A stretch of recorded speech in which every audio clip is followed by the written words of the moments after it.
සමහර වෙලාවට අපි ලංකාවේ ඉඳන් දකින්නකොට ෆොටෝ එකකින් වීඩියෝ එකකින් එහෙම නැත්නම් එක කෝල් එකකින් අපි හිතනවා පිටරට ගිහිල්ලා ඉන්න මගේ යාළුවා මගේ සහෝදරයා මගේ අම්මා තාත්තා හරි සතුටින් මේ රට ගෙවන ජීවිතය ගත කරනවා කියලා. ඔව් බහුතරයක් Tamanගේ ජීවිතේ සතුටින් ගත කරනවා වෙන්න පුළුවන්. හැබැයි එකක් හොඳට මතක තියාගන්න.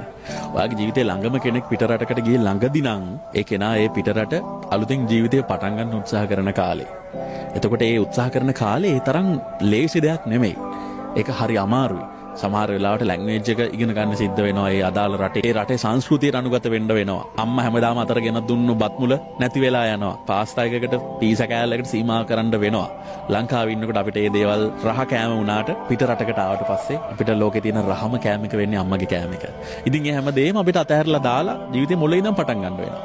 ඒ නිසා ඔයාගේ ජීවිතේ බොහොම කෙටි කාලයක් ඇතුළත ඔයාගේ යාළුවෙක් සහෝදරයෙක් අම්මා තාත්තා වේවා පිට රටකට ගිහිලා ජීවත් වෙන්න උත්සාහ කරනවා නම් හොඳට මතක තියාගන්න. එයා යාගේ ජීවිතේ ඊටාම කටුක ඊටාම සංකීර්ණ කාලයක් තමයි අභියෝගාත්මක කාලයක් තමයි ගත කරන්නේ. ඒ කාලෙදී ඔයා වචනකින් හරි යාට සපෝට් එකක් දෙන්න.